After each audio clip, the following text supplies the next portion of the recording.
Bonjour, nous sommes ravis à Télérama de vous convier à une rencontre aujourd'hui en direct avec Guillaume Canet qui fait, ça commence mal, qui fait la couverture de Télérama cette semaine, qui est notre invité, que j'ai eu le plaisir d'interviewer longuement pour Télérama à l'occasion de la sortie de son 5e film, Rock'n'Roll.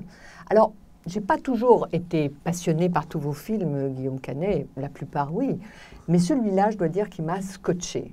Parce que d'abord, je l'ai trouvé féroce, méchant, rudement culotté, drôle, et vous avez le courage de vous y moquer sous votre propre nom des étiquettes qu'on colle aux acteurs. Donc vous racontez votre vie, vous racontez celle de Marion Cotillard, votre épouse, on vous voit vivre au quotidien, entouré de vos amis.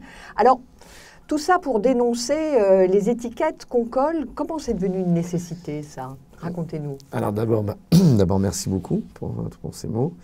Oui, c'est venu de plusieurs, effectivement, l'image que l'on a de soi, l'image que l'on a des autres, de sa propre image.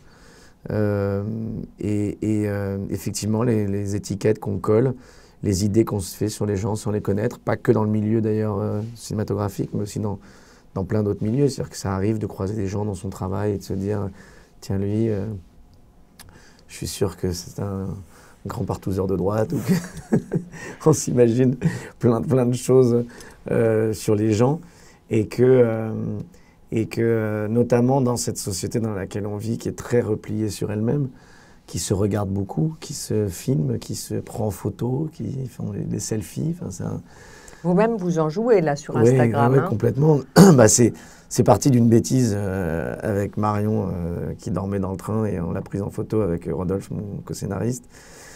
Et ça nous amusait beaucoup. Et donc du coup, on est rentré dans cette bataille qui est devenue un outil promotionnel que j'assume totalement finalement, parce qu'au départ, c'était pas prévu, mais je l'assume totalement, puisque ça sert tellement le propos et ce qu'on raconte par rapport à ce qu'on veut donner ou pas de son image.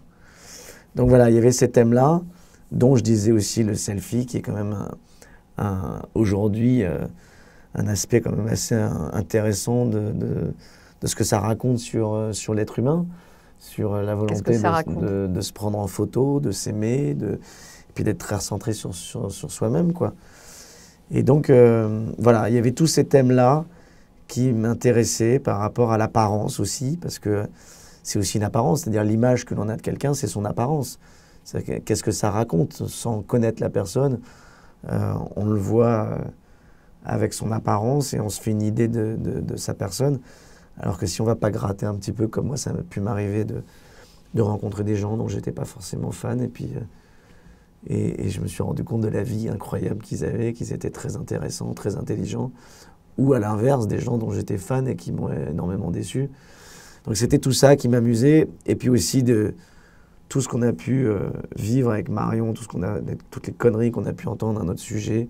Lesquelles, par exemple? Dans certaines presses. Moi, encore je vous pose des questions, mais les internautes vont pouvoir vous en poser très vite. Ah, encore dernièrement, j'ai appris par exemple que Brad Pitt dormait souvent à la maison. Que l'enfant que l'on attendait était de lui.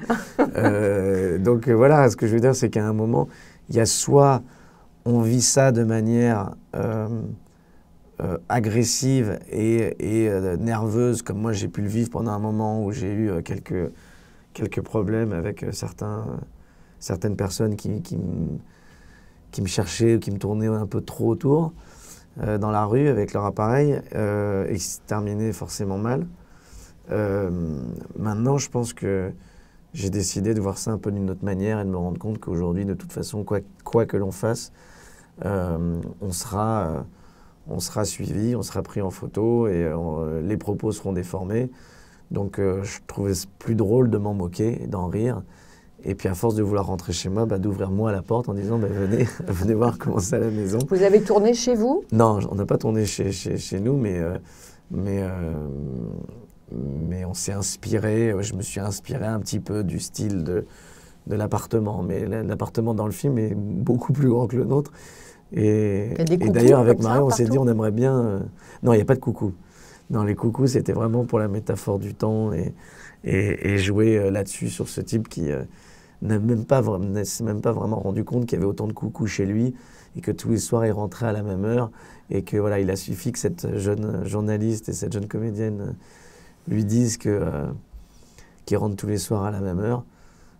Oui, alors racontez-nous ça, parce que en fait, le traumatisme de l'acteur que vous interprétez, qui est vous-même... Voilà, part d'une scène, en fait, qui est une vraie scène que j'ai vécue, qui a été le lancement, pour moi, en tout cas, le démarrage de l'écriture du film, et qui est une interview avec une jeune journaliste qui lui annonce qu'il n'est pas très rock. Alors, moi, ça m'est vraiment arrivé, cette scène. Donc, je lui pose la question, je dis, mais ça veut dire quoi de ne pas être rock Elle me dit, bah non, mais là, aujourd'hui, avec votre vie, avec votre femme, votre fils, les chevaux, la maison de campagne, c'est pas très sexy. Et elle me parle de cette jeune génération, de Pierre Ninet, de Gaspard Ulliel, de tout ça, qui sont donc a priori plus rock que moi. Et plus sexy. Et plus sexy.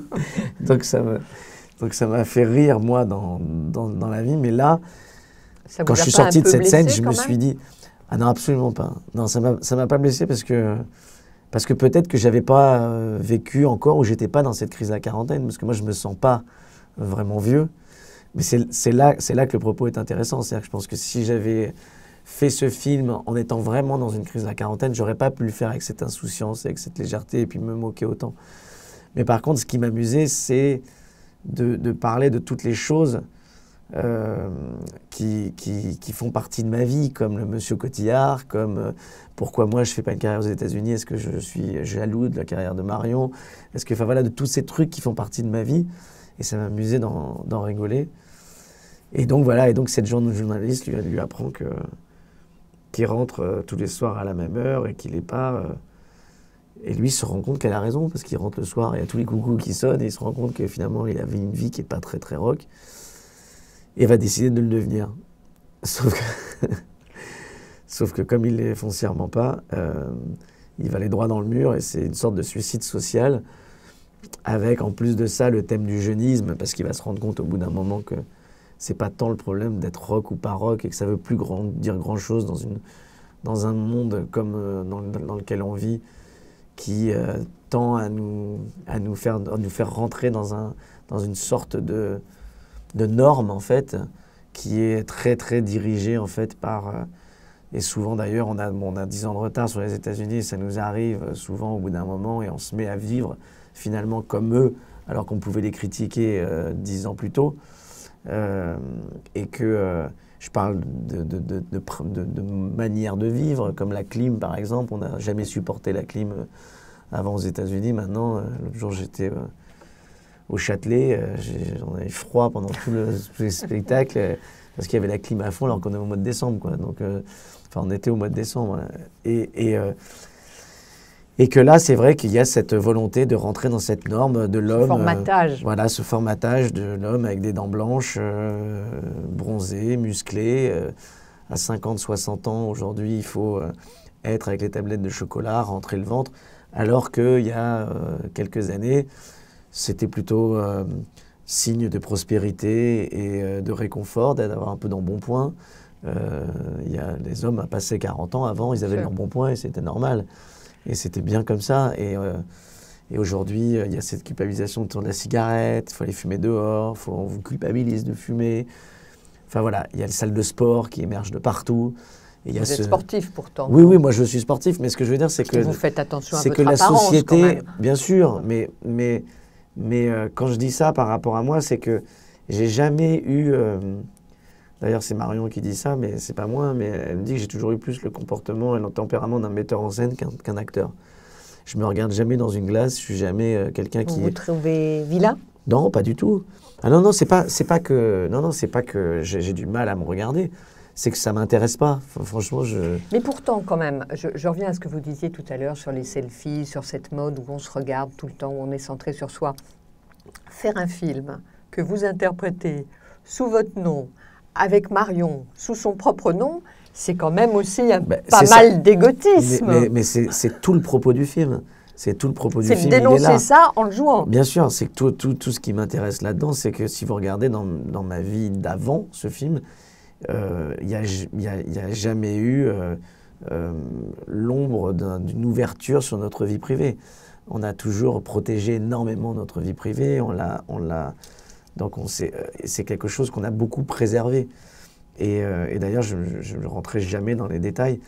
Et voilà, parler de ce sujet-là avec quelqu'un qui tout d'un coup, elle, s'immisçait dans ma vie en pensant que j'étais paroque ou autre chose, mais en tout cas, elle estimait que j'étais comme tel, juste par rapport à ce qu'elle sait de moi. Ça m'amusait de parler de la journaliste, là, pas de Marion. Oui, de la journaliste. De pas dénoncer, parce que c'est pas forcément un film où je veux dénoncer quelque chose, mais en tout cas, ça m'amusait de traiter de ce sujet, voilà, dans lequel on vit aujourd'hui, qui, je trouve, est assez flippant. Après, ce que je dis, c'est une généralité, de parler de tous les moyens de communication qui, finalement, nous réduisent à devenir quelque chose de très personnel et pas vraiment quelque chose qu'on partage, quoi. Vous évoquiez, puis après, comme ça, on n'en parlera plus, mais vous évoquiez Monsieur Cotillard. C'est quelque chose qui a été dur pour vous, parce que ça veut dire qu'elle est plus connue que vous, peut-être qu'elle a plus de talent que vous. Comment on vit ça quand on est acteur aussi soi-même? Moi, je le vis très très bien parce que j'ai la chance de travailler et que j'ai la chance de faire quelque chose qui m'épanouit, dans lequel je me sens bien. Mais c'est vrai qu'il y a eu très souvent, et c'est pour ça que j'en rigole, et je pense que si je le vivais mal, je pense que j'aurais du mal avec ça, et surtout d'en rigoler. Mais c'est vrai qu'il y a eu beaucoup, j'ai entendu beaucoup de fois des journalistes me demander ce que ça me faisait de voir Marion réussir aux États-Unis et pas moi. Alors vous répondiez quoi? Je répondais que pour réussir aux États-Unis, il faut d'abord, je pense, énormément de talent, ce que Marion a, de patience, ce que je n'ai pas, ça c'est sûr, et surtout d'acceptation de ce mode de vie, ce tempérament. Moi, j'ai beaucoup de mal avec la manière dont les gens travaillent là-bas. Oui, parce que vous l'avez exploré avec une hypocrisie énorme, avec Blood Ties, avec La Plage, avec le film de Schatzberg, qui était très à part, le film de Schatzberg, parce que c'était un film vraiment d'auteur, où on a fait sans argent dans le Bronx et tout ça. C'était vraiment à part, mais sinon, c'est un milieu dans lequel je ne me sens pas du tout à l'aise. Et il m'a été proposé vraiment de nombreuses fois, d'abord de rester là-bas, après La Plage, et de faire une carrière en tant qu'acteur, et je ne voulais absolument pas. Et après, on m'a proposé de réaliser plein de films, des gros films qui ont été faits depuis, et de les réaliser. Mais j'arrivais comme ils font là-bas, c'est-à-dire comme un technicien qui n'a pas son mot à dire, où le scénario est déjà écrit, le casting est déjà fait, les décors sont déjà choisis par un directeur artistique qui s'occupait de tout. Ça se passe comme ça? En tout cas, sur les films qu'on me proposait de réaliser. Et donc moi, j'arrivais comme une pièce rapportée, et puis je devais dire action, quoi, moteur, action, et puis couper.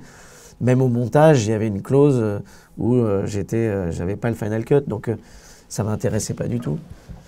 Et donc voilà, donc c'est pour toutes ces raisons-là que j'ai jamais eu envie d'aller là-bas. Mais c'est marrant de voir... Vous y êtes allé quand même? J'y suis allé, après, pas en faisant le film, mais comme je voulais le faire moi, c'est-à-dire en écrivant le scénario, en maîtrisant tout. Mais à la finale, j'ai pas tout maîtrisé du tout. Mais bon, voilà. On va répondre à la question d'Élodie. Vous disiez en interview vous inspirer d'un animal pour jouer chaque personnage. De quel animal vous êtes-vous rapproché pour rock'n'roll? On le saura en lisant Télérama, mais vous allez nous le dire quand même. Voilà.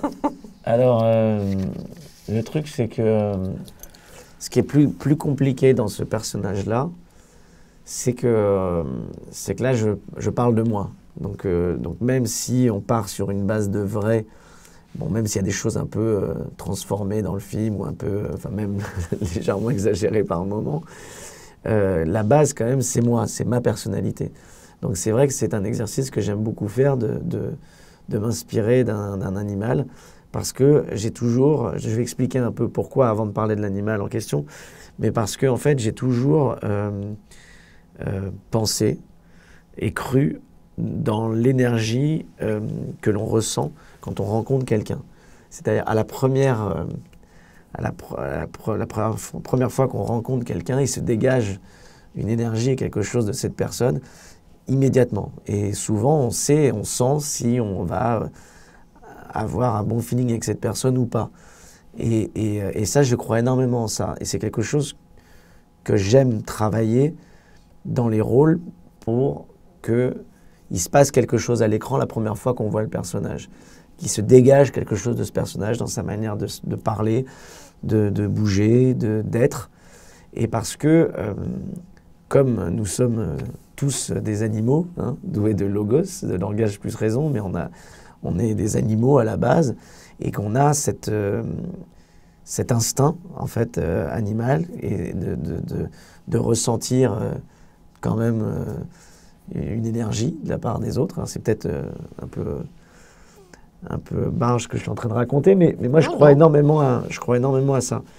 Et donc du coup, voilà, à chaque fois, j'essaye d'imaginer quel animal pourrait être le personnage pour le visualiser, l'avoir en tête sur ce qui se dégage de ces animaux-là.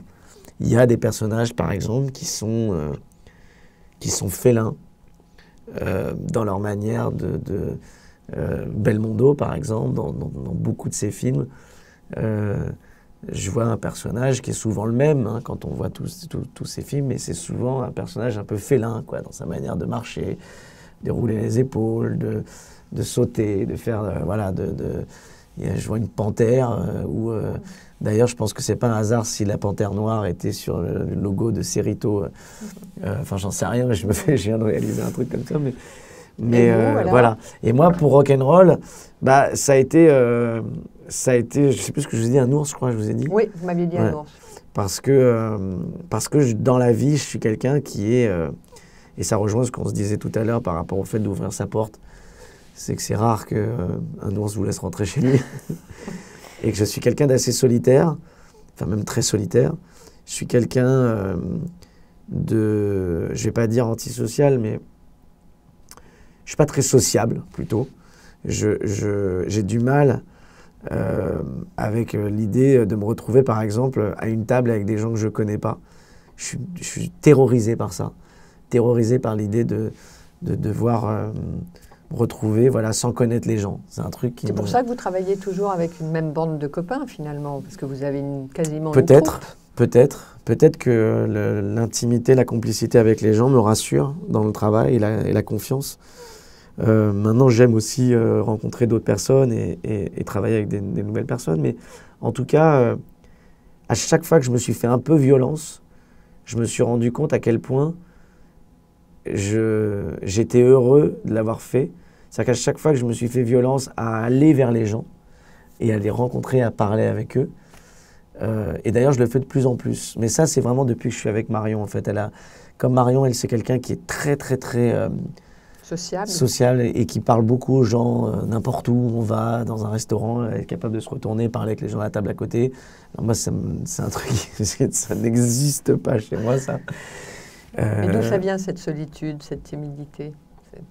Je sais pas. Je suis bien dans mon monde, en fait. Je suis bien dans mon monde quand je vais au restaurant, par exemple, avec ma femme et mon fils, j'ai envie d'être entre nous. Ce qui compte, parce que c'est quand on va dans un restaurant... C'est le contraire d'un acteur, quand même, voilà. Non?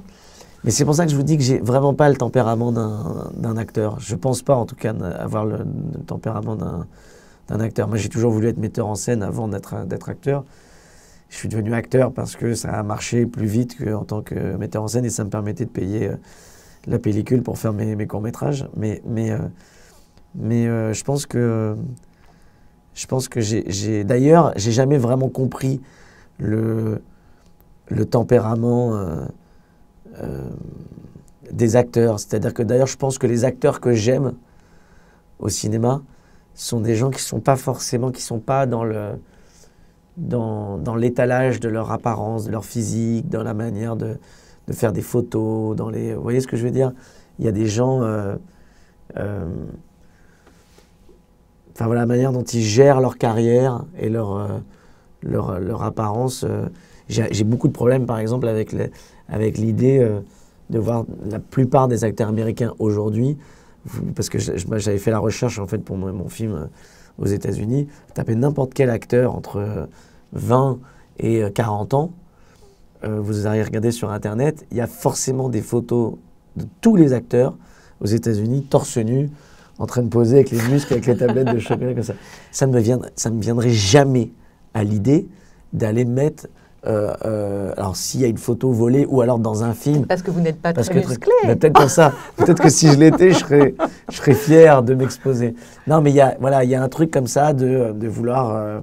et moi, c'est vrai que j'ai pas ce truc-là. C'est pour ça que ça m'amuse beaucoup de le faire dans le film. Mais donc, pour revenir à l'ours, je pense qu'effectivement, il y a ce côté-là, ours, et qui est en même temps un peu sauvage, et en même temps une grande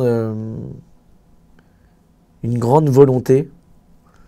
Alors, je ne sais pas si les ours sont forcément volontaires, mais par contre, je serais incapable d'hiberner, par contre. J'hiberne pas beaucoup, moi. Pourquoi ? Parce que ça m'angoisse de dormir, en fait. Ça m'angoisse Alors, j'ai fait des progrès, hein, parce que maintenant, je dors beaucoup plus qu'avant. Mais avant, je dormais très, très, très peu. Et depuis que je suis tout petit, en fait, j'ai toujours été insomniaque. Je pense que c'est la peur de la mort. Je pense que c'est la volonté de vivre un maximum de choses et d'avoir l'impression de perdre tellement de temps en dormant, quoi. Mais il y a un moment où la santé fait qu'on comprend qu'il faut dormir. C'est très important de dormir. Alors, voilà. Une question du Huffington Post. Vous n'avez pas dit si les photos du Rock'n'Roll Challenge sur les réseaux sociaux étaient de vrais dossiers ou des photos posées pour l'opération. Alors, qu'en est-il? Alors, en fait, c'était pas du tout des photos prises pour l'opération. Ce sont que des vieilles photos. D'ailleurs, la preuve, c'est que la promotion que je fais ces derniers temps, ça fait 3 mois au moins que j'ai la barbe. Et que pour la plupart des photos, je crois, qui ont été postées, c'est des photos de l'an dernier ou il y a 2 ans, donc où j'avais pas forcément la barbe. En fait, c'est parti d'une connerie dans le train où Marion dormait, comme je disais tout à l'heure, la bouche ouverte, et qu'il était à peu près 16h30, je ne sais plus quelle heure il était. On est arrivé dans la première date de Lille, la première date de la tournée, d'avant-première. Et j'étais avec l'un des co-scénaristes, donc Rodolphe Loga, et avec qui on rigole beaucoup. Et ça nous faisait marrer de voir les gens passer dans le train et de voir Marion Cotillard, Oscar winner, Marion Cotillard, endormie dans le TGV avec la bouche ouverte. Et du coup, je l'ai prise en photo. Et après l'avoir prise en photo, j'ai eu cette bonne idée de poster ça sur le truc et de rajouter #, Rock'n'Roll Challenge. Parce que le Rock'n'Roll Challenge, c'est quelque chose que je voulais faire par contre, bien plus tard et à quelques jours avant la sortie du film. Je voulais poster des photos que j'avais moi dans des archives, qui étaient des photos pas du tout ni de Marion ni de moi, mais qui étaient des photos en fait que je trouvais drôles dans le côté rock, pas rock. Il y avait par exemple une photo de Chirac qui est en train de sauter par-dessus le tourniquet du métro. Et il y avait donc rock et une photo de Delanoë qui était en train de chercher l'endroit où on mettait le ticket. Et j'avais un pote qui m'avait montré ces photos-là. Et j'avais trouvé ça très intéressant de faire un Rock'n'Roll Challenge, que les gens postent leurs photos rock, pas rock. Et en fait, quand j'ai posté la photo de Marion, je me suis dit, voilà, ça c'est rock, hein, quand même. Là, elle est rock, je ne sais plus ce que j'ai mis dans le truc. Et Rock'n'Roll Challenge. Et là, en fait, le truc a pris tout seul. C'est que, d'abord, Marion, en se réveillant, ça lui a beaucoup plu de sortir un dossier me concernant. Avec des bouillottes. Alors, est-ce que je dors avec des bouillottes? Non. Ou en grattant un peu à des endroits pas très catholiques. Mais parce qu'elle se moquait de moi, Non, parce que là, je m'étais fait un déchirement de l'adducteur, en fait, en concours.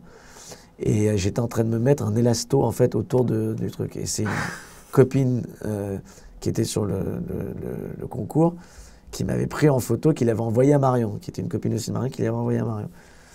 Et bon, bref, voilà, c'est des trucs comme ça.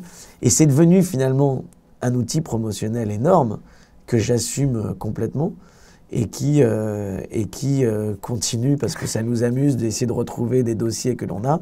On en a même fabriqué un où je suis dans une pharmacie et je vais acheter des choles et je me fais prendre en flag. En fait, ça, pour le coup, c'est une connerie. Ça, c'est un truc qui a été entièrement faux.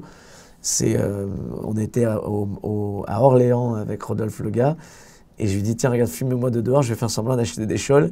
Et ça nous faisait rire de balancer ça aux gens pour montrer, voilà, Guillaume Canet, très rock'n'roll, qui est un truc. Mais sinon, tout le reste, ce sont des vraies images qui n'étaient pas prévues et qui sont devenues parce que finalement, je trouve que c'est tellement... Ça sert tellement le propos du film Bien que sûr. ça me fait beaucoup rire. Voilà. Vous attachez énormément d'importance aux bandes originales de vos films. Comment procédez-vous, demande Nazir. Alors, effectivement, je travaille beaucoup en musique. La musique, à l'écriture, m'apporte le rythme, l'émotion d'une scène.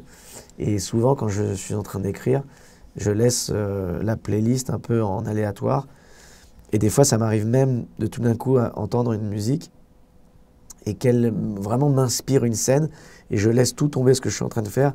Et je vais écrire la scène. Et là, je peux écouter la musique en boucle jusqu'à ce que j'ai fini la scène. Ensuite, j'ai besoin de cette scène. Alors ça m'arrive à l'écriture comme ça, ou alors je peux être dans un endroit et entendre une musique et tout d'un coup, qu'elle m'inspire aussi une scène sans que je sois en train d'écrire, mais qu'elle m'inspire une scène. Et là, après, une fois que cette scène est écrite avec cette musique en tête, c'est très difficile pour moi de m'en séparer. Mais donc vous du me coup, disiez- après, je l'ai sur le plateau, je Oui, la passe voilà, sur le plateau. que vous la mettiez même dans l'oreille des acteurs. Voilà, pour des les- acteurs, des machinaux, parce que par exemple, un machinot qui va pousser un travelling, parce que j'imagine par exemple un mouvement de caméra à ce moment-là, avec la musique, et je lui mets la musique dans les oreilles au machinot, parce que je veux qu'on retrouve Même au le machinot. rythme, le rythme de la dolly qui va pousser sur le travelling. Je veux que ça soit en rythme avec la musique. Donc je la mets sur le plateau, je la mets, voilà, et puis au montage, et puis c'est pour ça que ça fait des bandes originales souvent assez importantes, quoi. Amaya, le jeunisme s'applique aussi aux femmes et ce depuis plus longtemps que pour les hommes. Est-ce que cela va être abordé dans le film? Alors, le jeunisme est un thème très abordé en fait dans le film. On en parle par l'intermédiaire de Marion, qui était une actrice et qui à un moment est en larmes parce qu'elle a un film qu'elle devait faire d'un rôle qu'elle voulait vraiment faire. Alors bon, vous verrez. C'est mais Léa Seydoux qui l'a. Voilà, et c'est Léa Seydoux finalement qui a le rôle à sa place. Et en fait, dans mon idée, c'était évidemment aussi de titiller un peu Marion et d'égratigner un peu aussi Marion et puis d'autres personnages que moi, parce que moi je m'égratine beaucoup, mais ça m'amusait aussi d'égratigner Marion et dans sa préparation des rôles et dans son comportement à la maison, dans ce qu'elle est, dans ce qu'elle fait, mais effectivement aussi dans son identité d'actrice avec cette confrontation en fait à l'image qui n'est pas une chose facile, parce que c'est vrai que quand on vieillit en tant qu'actrice, on se voit perpétuellement sur l'écran et on se voit vieillir et on fait face à cette image et c'est quelque chose qui peut être plus ou moins facile à gérer pour une actrice. Et au-delà de ça, on en parle aussi pour l'homme. Oui, et c'est alors ça qui m'intéressait. parce que vous avez 43 ans, si je ne m'abuse, Guillaume. Ouais. Alors comment vous vivez ça? Parce que maintenant, vous jouez les pères de famille un Voilà. peu aussi. Et c'est ce qui se passe là dans le film, c'est que tout d'un coup, il a du mal à accepter qu'il y a cette jeune comédienne qui est interprétée par Camille Rault et qui dragouille un peu sur le plateau. Enfin, en tout cas, il est un peu séduit par elle parce qu'elle est très gentille avec lui. Et puis à un moment, il se rend compte dans l'interview qu'elle dit qu'elle m'adore parce qu'en fait... Je lui fais beaucoup penser à son père. Et là, en fait, le mec se rend compte qu'effectivement, à 43 ans, elle pourrait être sa fille, parce qu'elle a 20 ans. Alors, comment l'ex-jeune premier vit ça? Alors justement, lui, dans le film, ça lui retourne la tête. Et pour moi, je dois dire que c'est quelque chose auquel je suis confronté. C'est vrai que, par exemple, la première fois qu'on m'a dit monsieur dans la rue et qu'un ado m'a demandé un truc en me disant monsieur, ça a été un choc. Et je pense que ça, on s'en rappelle toujours quand on est un homme. Et puis aussi, de se voir vieillir, de voir son corps aussi qui vieillit, de voir... Alors moi, j'ai pas de problème par rapport à mon apparence. Le fait d'avoir des poils gris, des cheveux gris, d'avoir le visage qui vieillit, aucun problème avec ça. Je suis plus emmerdé par rapport à mes capacités physiques. C'est-à-dire que ça, par contre, ça m'embête. Parce que je suis quelqu'un qui a toujours été très sportif, j'ai toujours aimé faire plein de choses. Et de me sentir ayant mal quand il fait... Parce que je me suis tout cassé, moi, à cheval, en motocross. J'ai fait beaucoup de sport à risque et donc je me suis beaucoup fait de fractures. Donc maintenant, dès qu'il pleut ou qu'il fait un peu humide, j'ai de l'arthrose et j'ai mal partout. Et donc ça m'angoisse un peu de me dire qu'à 43 ans, ou peut-être qu'à 50 ans, je ne pourrais pas faire du sport comme j'ai toujours fait et de faire plein de conneries comme j'ai toujours fait. Mais en tant qu'acteur, le type de rôle se réduit ou au contraire, il devient plus intéressant? Non, moi je trouve qu'il devient beaucoup plus intéressant. J'ai l'impression d'arriver à... Parce que vous avez vécu un tournant avec le film de Cédric Angers. Ouais, qui a été pour moi... Un gendarme assassin qui s'appelle La prochaine fois, je viserai le cœur, oui. Et qui était un rôle extraordinaire. Et c'est vrai que, même un peu avant ça, le film de Cédric Kahn, le film de Téchiné, voilà, il y a des rôles un peu plus sombres, un peu plus profonds, en fait, en tout cas, plus intéressants pour moi à jouer que... J'en reviens toujours à cette phrase d'Audiard qui dit « Heureux soient les fêlés car ils laissent passer la lumière ». Mais c'est ça aussi, c'est des personnages et des destins un peu brisés aussi. Et je pense qu'avec la maturité, avec l'âge, je sais que j'ai vécu des choses aussi ces dernières années. On rentre aussi dans un âge où on commence à perdre des parents, à perdre à vivre des déceptions amoureuses, des divorces. On vit des choses que l'on ne vit pas quand on a 20 ans. Moins, en tout cas, quand on a 20 ans. Et je pense que les gens de ma génération, en tout cas, quand on arrive à la quarantaine, voilà, on a essuyé quelques situations un peu compliquées à gérer.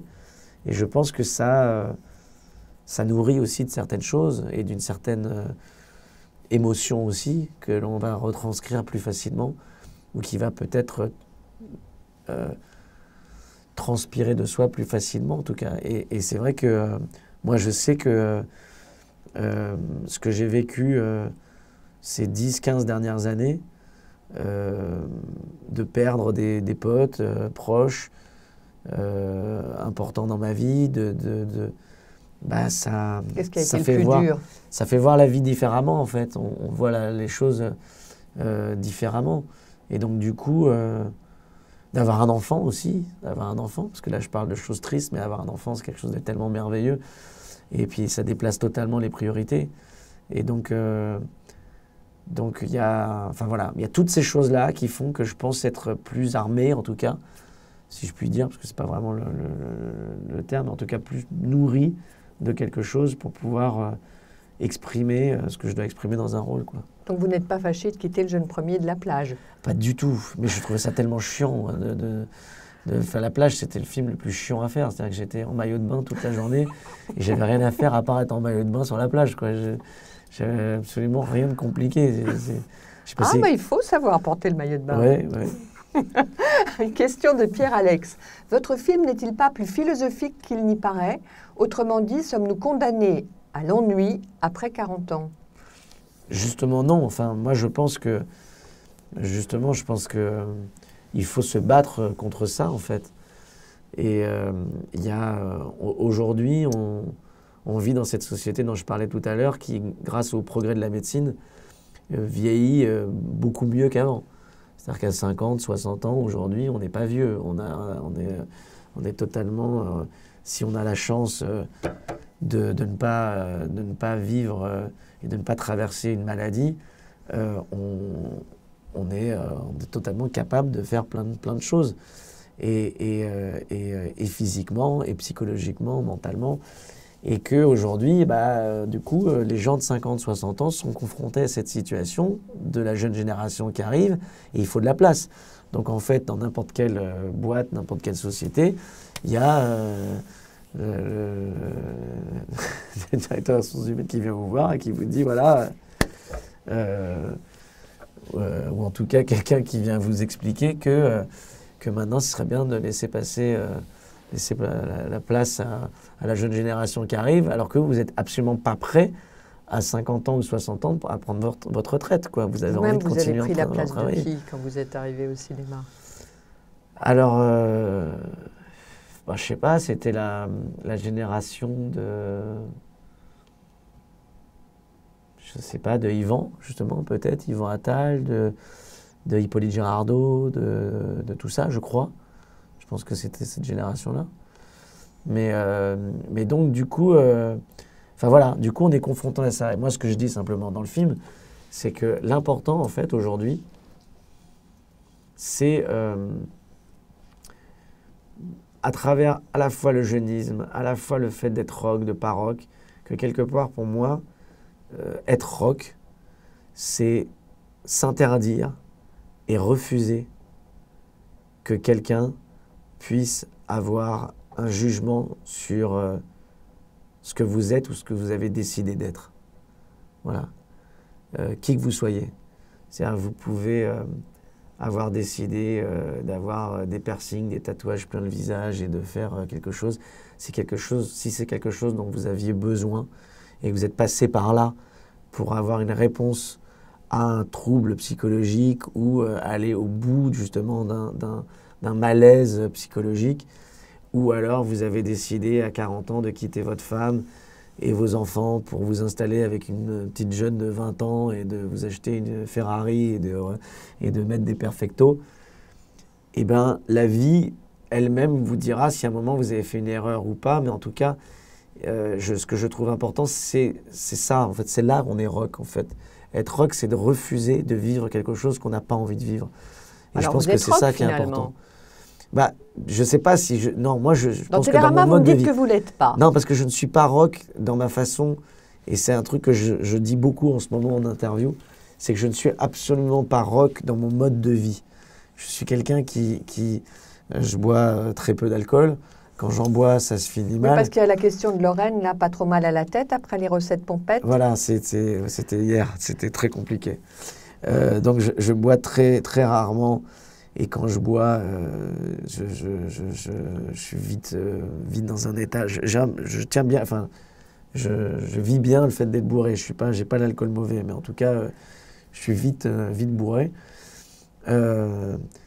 Voilà, j'ai un mode de vie, comme je disais tout à l'heure, je suis un peu ours. Et c'est vrai que moi, à choisir entre me mettre des bottines pour être un peu dans le ton, ou alors me mettre des grosses baskets fourrées comme j'ai là, qui sont atroces, pour pas avoir froid, mais que je sois bien confort. Je suis absolument pas rock et je l'assume mais complètement. Et si j'ai froid, je vais mettre un damar sous mon jean et j'en ai rien à foutre du look que je vais avoir quand je vais me changer. Je suis comme ça. Donc en ça, je suis pas du tout ça, rock. C'est le côté et ça me fait marrer. Paysan, et un peu, oui, non mais complètement. Et puis voilà, c'est mon enfance. Je suis quelqu'un de la campagne, je suis un gars de la campagne et j'assume et je le vis très très bien.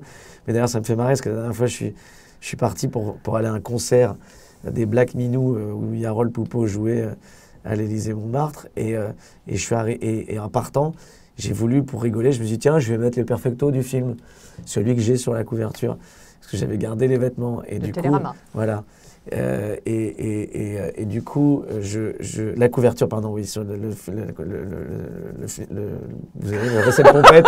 Je suis encore un peu bourré quand même, un peu bourré. Donc j'avais le perfecto du film que j'ai porté aussi sur la couverture de Télérama. Et vous arrivez donc au concert. Non, et je sors de la chambre pour aller à ce concert. Et là, je croise le regard de mon fils qui a 5 ans et demi dans la chambre, qui me regarde et qui fait comme ça, qui lève les yeux au ciel.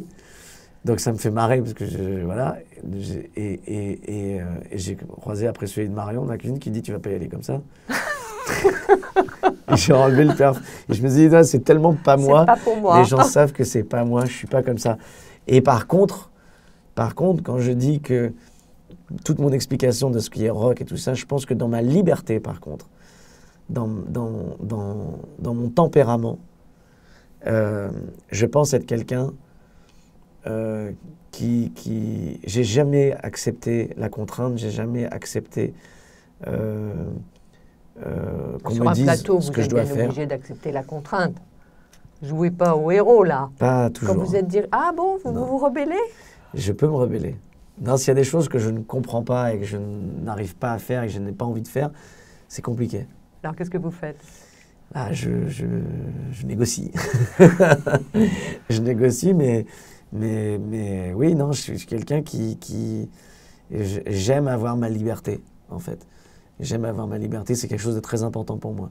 Et c'est en ça que je parlais de ça par rapport au côté rock, voilà. Alors, il y a une question. À mon sens, votre meilleur film, ça va vous faire Je ne plaisir. sais pas si c'est clair, hein, ce que je viens de dire. Si, c'est clair. Question de Marc. À mon sens, votre meilleur film est Blue Ties.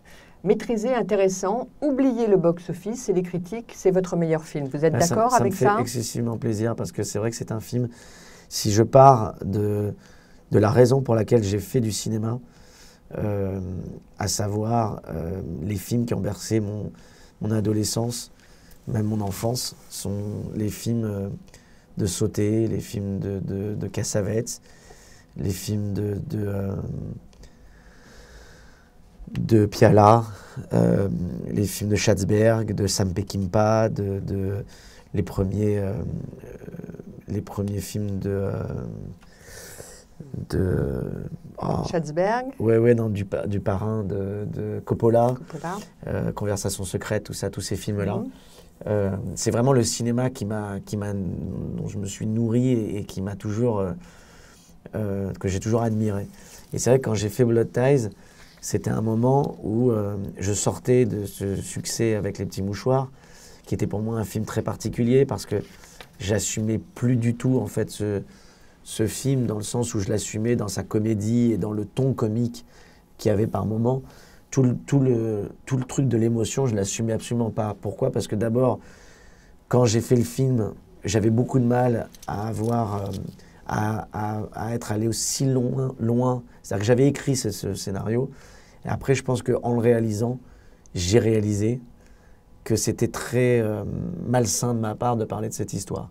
Et je n'assumais plus du tout le truc de la mort parce que je parlais d'un vrai pote et d'une histoire vraie et tout d'un coup que c'était mélangé à ce truc, de cette bande de copains, du Ferret, de ce truc aussi, de cette société, enfin pas de cette société, de cette classe sociale que je montrais très bourgeoise, qui va en vacances, et de ce mec qui s'achète un peu l'amitié de ses amis, et que tous ces thèmes-là dont j'avais envie de parler étaient mélangés à une histoire vraie qui me touchait et que je n'assumais plus du tout. Le jour où le film est sorti, j'étais en train de faire une radio et j'ai appris la mort d'un autre pote dans les mêmes conditions en moto, le jour de la sortie du film, et qui faisait partie de la même bande que cet autre pote. Donc tout d'un coup, ça faisait beaucoup. Ça faisait beaucoup, et donc du coup, toute la sortie du film derrière a été dans un truc qui pour moi n'était... Je n'ai absolument pas... je n'ai pas pu apprécier en fait la sortie et le succès que le film a eu après ça. Mais du coup, j'aurais pu faire le choix, après ce film-là et après ce succès, de continuer à refaire une autre comédie, un peu dans le même ton et tout ça. Et en fait, j'ai voulu aller complètement à l'inverse, aller à la base même de pourquoi je faisais du cinéma et quel genre de cinéma j'avais envie de faire. Et c'est vrai que partir aux États-Unis à ce moment-là, dans une production très compliquée, parce qu'on avait eu beaucoup de mal à monter le film, à New York, avec tout le problème des unions, des syndicats, de tout ça, ou pour toutes les histoires que je raconte, souvent sur la complexité que j'ai rencontrée à faire ce film.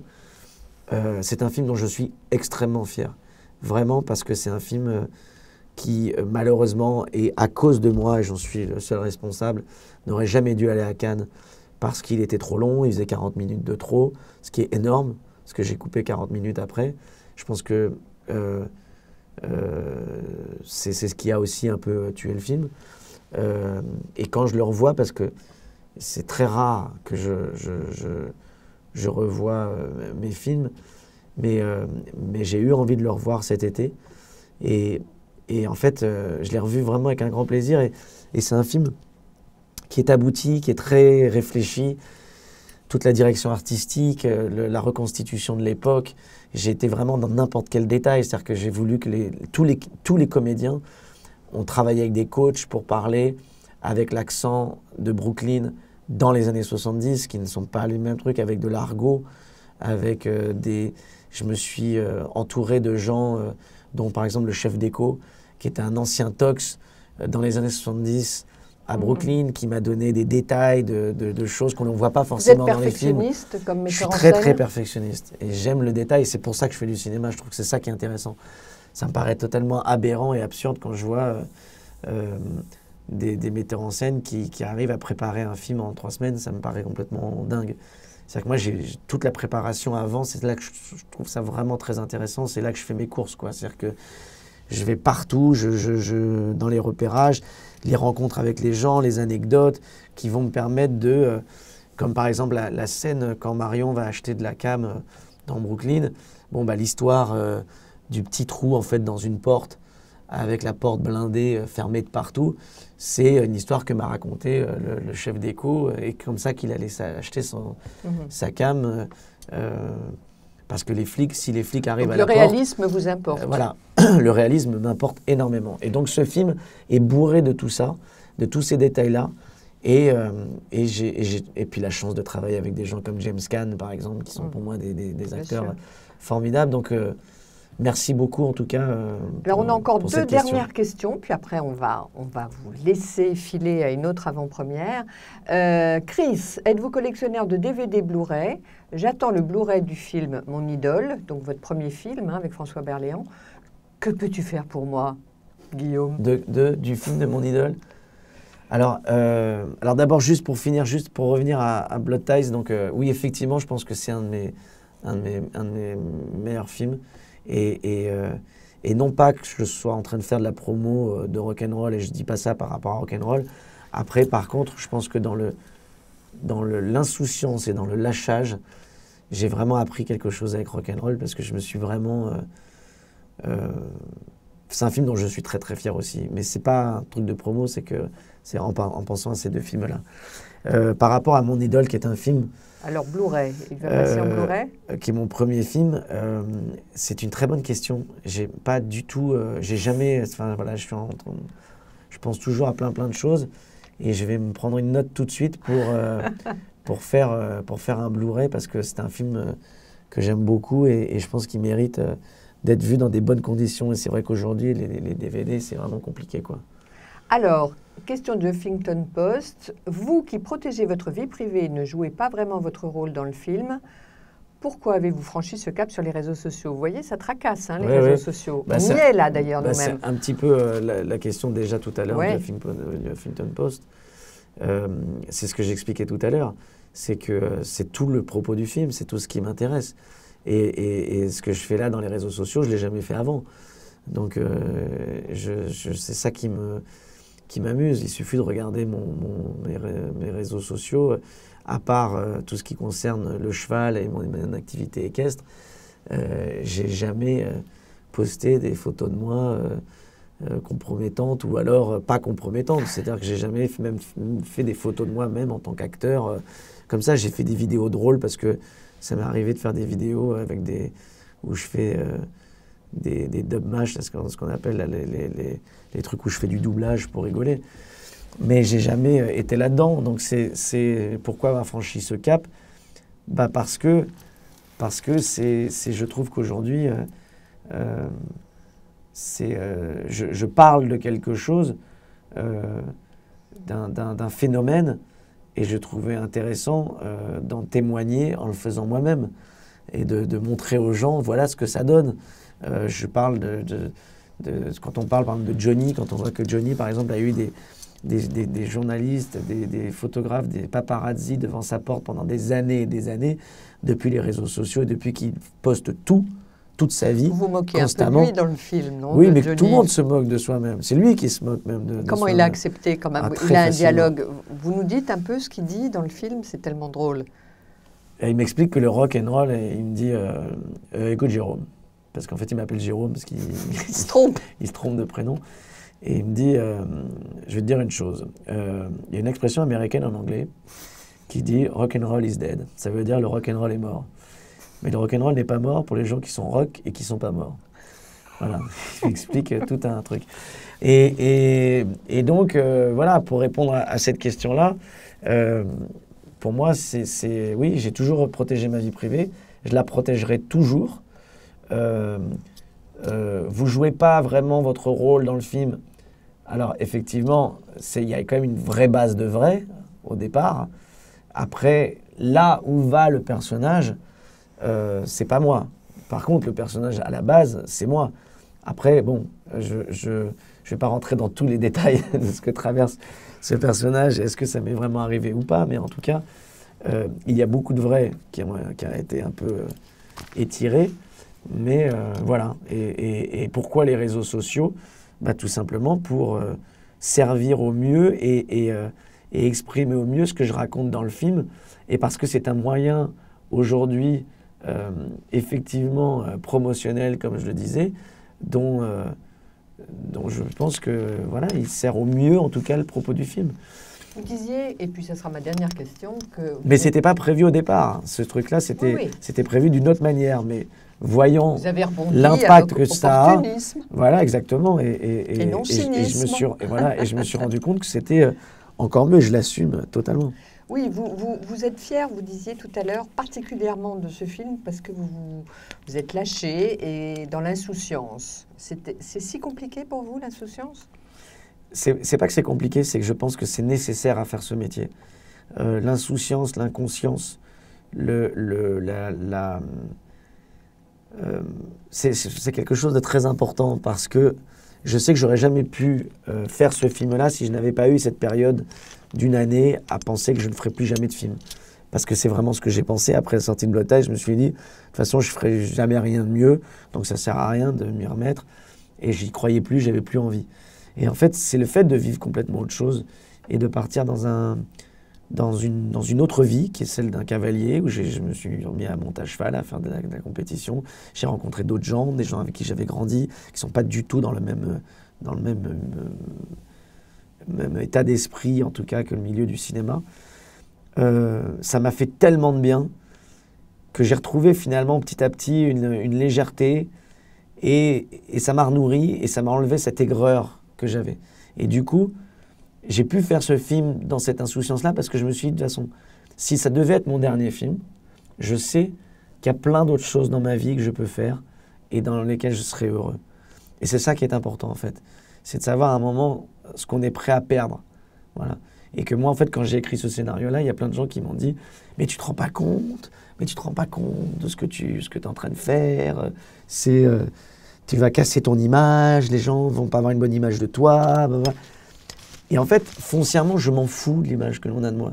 J'ai toujours dit que quand on fait des choses, on travaille, on transpire. Et quand on transpire, l'étiquette, elle colle pas sur la peau. Et donc, on peut me coller toutes les étiquettes qu'on veut, ça changera rien de ma personnalité. Moi, je suis la même personne. Et d'ailleurs, les cavaliers qui m'ont vu pendant toute cette année-là, ils m'ont vu quand j'étais gamin, et ils ont revu la même personne. Et c'est pas moi qui le dis, c'est eux. J'ai pas l'impression d'avoir changé. Je suis pas quelqu'un qui a changé par rapport à ce métier que je fais, à cette notoriété, à tout ça. Donc, je me fous vraiment de ce qu'on peut penser. Et je pense que après Blood Ties, j'étais abîmé parce que je commençais à être touché par ce qu'on pouvait dire sur moi. Et c'est là que j'ai perdu un peu de moi-même.